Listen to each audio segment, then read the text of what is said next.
திமுக அதிமுக கூட்டணிகள் ஒரு தேர்தல் இன்னொரு மாநிலத்தில் நடந்தாலும் திரு ஸ்டாலின் அவர்கள் சொல்றது இது அனைவருக்குமான பாடம்ன்றார். அது எஸ்ஐஆர், தேர்தல் ஆணையம் எல்லாத்தையும் சேர்த்து சொல்றாரா, காங்கிரஸை மதிப்பிட்டு சொல்றாரா, எப்படி அதை எடுத்துக்கிறது? அனைவருக்குமான போது மெசேஜ் எல்லாருக்கும் தான் போகுது, எஸ்பெஷலி அவங்க கூட்டணி கட்சிகளுக்கு. ஏடிஎம்கே பிஜேபிக்கு அவர் மெசேஜ் கொடுக்க வேண்டிய அவசியமே கிடையாது. அவங்க கூட்டணி கட்சி அவங்க கூட்டணிக்கு கொடுக்கறத வாங்கிட்டு போயிடுவாங்கன்னு நான் நம்பலை. பிரியன் சொல்கிறது தவறு. காங்கிரஸ் இப்போ அவங்க கூட சீட்டு கேட்டாங்க. பீகார் தேர்தலுக்கு பிறகு அதில் பெரிய தொய்வு வரும் அப்படி நான் நம்பலை. இங்கே காங்கிரஸ் கான்ட்ரிபியூட்டரி ஃபேக்டர் டிஎம்கேவோட வெற்றிக்கு. தனியாக நின்னா காங்கிரஸ் 0 தான், அதில் சந்தேகமே இல்லை. பட் காங்கிரஸ் இல்லாமல் திமுகவால் ஆட்சியை பிடிக்க முடியாது. ஏன்னா அந்த 4 to 5% ஓட்ஸ் சராசரியாக ஒரு கான்ஸ்டுவன்சியில் ஒரு 3000-4000 ஓட்டுலேருந்து 10,000 ஓட்டு வரைக்கும் அது இருக்குது. சதர்ன் டிஸ்ட்ரிக்ஸில் இன்னும் அதிகமாகவே இருக்கும். ஸோ அந்த கான்ட்ரிபியூட்டரி ஃபேக்டர் இருக்கும்பொழுது காங்கிரஸ் தனியாக நின்னா மறுபடியும் சொல்கிறேன் அவர்கள் படுதோல்வி அடைவார்கள். பட் திமுகவால் காங்கிரஸ் இல்லாமலாம் வெற்றி பெற முடியாது, அதில் எந்த சந்தேகமும் வேண்டாம். ஏன்னா கடந்த முறை 25 சீட்டுன்றது அவங்க இது வரைக்கும் வாங்கினதுலேயே ரொம்ப ரொம்ப குறைவானது. அது அஃப்கோர்ஸ் ஸ்ட்ரைக் ரேட் அதிகமாக இருந்தது. 25 வாங்கி 18 ஜெயிச்சாங்க, 16ல் 41 வாங்கி 8 ஜெயிச்சாங்க, 11ல் 63 வாங்கி 5 சீட்டு ஜெயிச்சாங்க. இந்த முறை சற்று கூடுதலாக கிடைக்கும். இந்த பீகார் தேர்தலுக்கு பிறகும் அது அப்போ ஒரு பெரிய அழுத்தத்தை காங்கிரஸுக்கு இங்கே ஏற்படுத்தாது நான் நம்புகிறேன். அவர்களுடைய அந்த கோரிக்கை கூடுதலாக இடங்கள் வேண்டும் என்ற கோரிக்கையில் அவங்க உறுதியாக தான் இருப்பாங்க. அவங்கள ஸ்டாலின் அகாமடேட் பண்ணுவார் தான் எனக்கு தோணுது. அது கடந்த முறை ஒரு இந்தியா கூட்டணிக்கே திருமணி, இதில் நம்ம தமிழக அரசியலும் இருக்குது, 29 கனெக்டாக இருக்கிறப்ப இந்தியா கூட்டணியே ஒரு விதமான ஒரு நெருக்கடிக்குள்ளே இருக்கிறப்ப ராகுலின் குரல் அப்படியே சன்னமா கீழே இறங்கிட்டு இருக்க தன்மையில் இங்க அப்படிலாம் இருக்காது. அப்படி பெரிய அளவில் இவங்க நீங்க இன்னொன்று பாருங்க, அவங்க தனியா நான் திரும்ப சொல்றேங்க, திமுக அவங்களுக்கு ஆட்சி இருக்குது இழக்கிறதுக்கு. காங்கிரஸுக்கு என்ன இருக்குது? ஒண்ணுமே கிடையாது. 96லேயே அவங்க சைபர் வாங்கினாங்க, 60 ஆண்டுகள் ஆட்சியில் கிடையாது. கடந்த முறை வாங்கினதை விட கூட கேட்கக்கூடிய அந்த ஒரு குரல் அது சன்னமாக மாறும் நான் நம்பலை. அவங்க இன்ஃபேக்ட் பொறுப்பு திமுக தான் அதிகம். அவங்க எப்படியாவது காங்கிரஸ் உள்ள திருமணி அங்கு இப்போ என்ன பிரியன் சொன்ன மாதிரி அது நேத்தையிலிருந்து நேச சக்திகளால் சொல்லப்படுவது அதிகமாக கொடுத்ததுனால பாருங்க ஆர்ஜேடிக்கு ஒரு பெரிய. இப்போ அங்கேயே நான் சொல்றேங்க, காங்கிரஸ் பீகாரில் வாஷ் அவுட் ஆனதை விட மோசம் ஆர்ஜேடி வாஷ் அவுட் ஆனது. 78 சீட்லேருந்து 26 சீட்டுக்கு வந்திருக்காங்க. ஏன் யாருமே அதை பேச மாட்டேன்றாங்க? எல்லா பழியும் தூக்கி காங்கிரஸ் மேலே ஏங்க போடுறீங்க? ஆர்ஜேடிக்கு அதில் ஈக்குவல் பங்கு இல்லையா? அங்கே பிக் பிளேயர் ஆர்ஜேடி. சரி, அவங்க ஸ்ட்ரைக் ரேட் 61 வாங்கி 6 வாங்கினாங்கன்னா நீங்கள் 78 வாங்கி 26 தானே வாங்கியிருக்கீங்க. அவரே போராடி தானே ஜெயிச்சார் கடைசியில் தேஜஸ்வியை. பழிய தூக்கி காங்கிரஸ் மேலே ஈஸிங்க, எல்லாரும் சேர்ந்து காங்கிரஸ் அடிக்கிறாங்க. அந்த மாதிரி அங்கே காங்கிரஸ் இவ்வளோ சீட்டு கொடுத்து நின்று தான் பாருங்களேன். காங்கிரஸ் வேணான்னு எல்லா கட்சியும் தான் சொல்கிறேன் நான். தமிழ்நாட்டையும் சேர்த்து தான் நான் சொல்கிறேன். காங்கிரஸ் எல்லாம் நின்று பாருங்களேன். முடியாது உங்களால். ஏன்னா உங்களுக்கு சிறுபான்மையின வாக்குகள் உட்பட அந்த நம்பகத்தன்மை காங்கிரஸ் கூட இருந்தால் தான் வரும். அண்ட் காங்கிரஸ் அண்டர் எஸ்டிமேட் பண்ணாதீங்க நீங்கள். இப்போ கடந்த முறையை விட இந்த முறை அவங்களுக்கு இன்னொரு ஆப்ஷன் இருக்குது.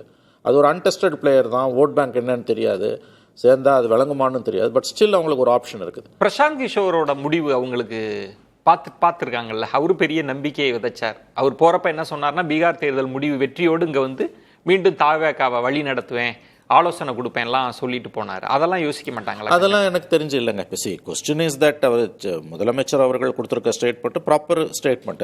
அது ரொம்ப ஸ்டேட்ஸ்மெண்ட் மாதிரியான ஸ்டேட்மெண்ட் தான். அது எல்லாரும் பாடம் கற்றுக்கணுன்றது பர்ஃபெக்ட். ஆமாம். இந்த சீட்டு இஷ்யூவில் விஜயன் அதுன்னா 5 மாதம் இருக்குது. நீங்கள் காங்கிரஸை நேற்று பூரா ட்ரால் பண்ணதில் எனக்கு அதில் உடன்பாடு இல்லை. நீங்கள் அப்படின்னா தனியாக நில்லுங்களேன். முடியாது உங்களால். என்றைக்கு தனியாக நின்று அவர்கள் வெற்றி பெற்றிருக்கிறார்கள்? 89ல் காங்கிரஸ் மூப்பனார் தனியாக நின்று 26 சீட்டு வாங்கினாங்க. அதிமுக 2 உடஞ்சு கிடந்தது. அதை தாண்டி நீங்கள் பார்த்தீங்கன்னா காங்கிரஸ் இல்லாமல் திமுக ஆட்சியை கைப்பற்றியதே கிடையாது. ஒரு இலக்கம் இல்லைன்னா மணி இப்போ பீகார் தேர்தலை ஒட்டி பேசுகிற போது தேஜஸ்வி அறிவிக்கணுமா வேண்டாமா, ஃப்ரெண்ட்லி ஃபைட்டு, கூட்டணி கட்சிகளை இணைக்கிறதுல ஒரு பெரியண்ணன் மனோபாவம் இருந்தது.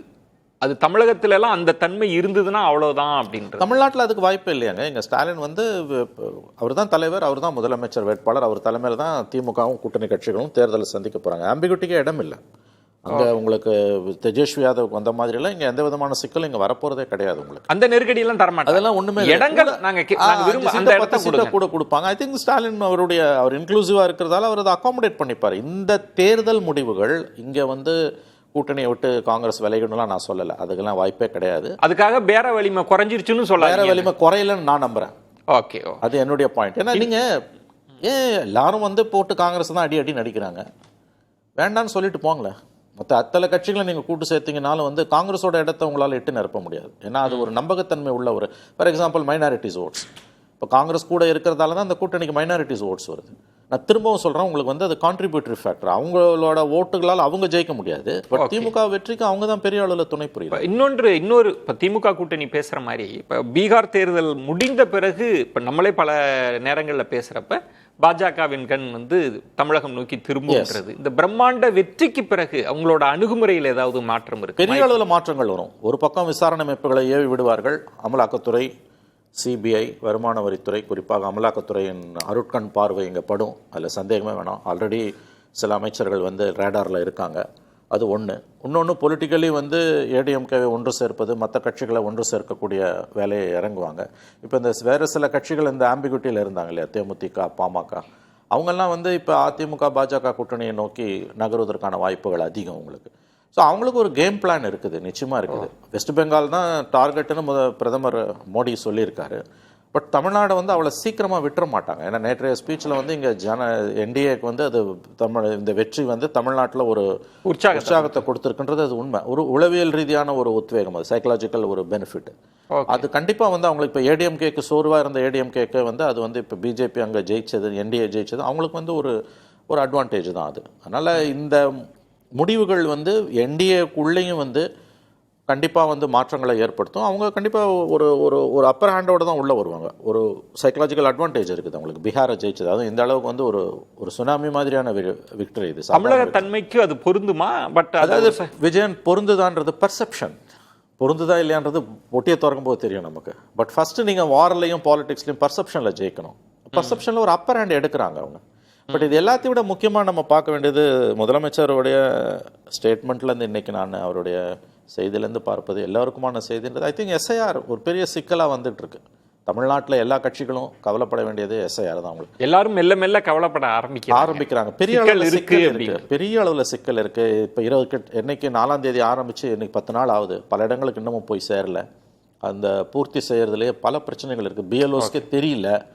ஆக்சுவலி நம்ம Tamil Nadu as such political class, அரசியல்வாதிகள் எல்லாருமே கவலைப்பட வேண்டியது எஸ்ஐஆர் பற்றி தான். நீங்கள் சொன்ன புள்ளி திருமணி, முதலமைச்சரும் ஒரு இடத்துல என்ன சொல்றாருன்னா, அவங்க எதை வேண்டுமானாலும் செய்வாங்க, எல்லா அமைப்புகள் விசாரணை அமைப்புகளை நம்ம நோக்கி திருப்புவாங்க. கண்டிப்பா எஸ்ஐஆர்ன்றதே நம்ம வீழ்த்துவதற்கான ஒரு தந்திரம்ன்ற அளவுல தான் அதை வந்து பீகாரோடு பொருத்தி பார்த்து தான் அவங்க யோசிப்பாங்க. ஆமாம், அவரோட ஸ்டாலின் அவர்களுடைய ஸ்பீச், இந்த ஸ்டேட்மெண்ட்லேருந்து நான் பார்ப்பது ஒரு எஸ்ஐஆர் பற்றி தான் நம்ம கவலைப்படணும்னு தோணுது எனக்கு. நீங்கள் அலைன்சஸை பற்றியெல்லாம் இப்போ கவலைப்பட வேண்டாம். ஏன்னு கேட்டிங்கன்னா வந்து அவங்களுக்கு மத்தியில் அதிகாரம் இருக்குது, தமிழ்நாட்டை எப்படியாவது வென்றெடுக்கணும்னு பார்க்குறாங்க.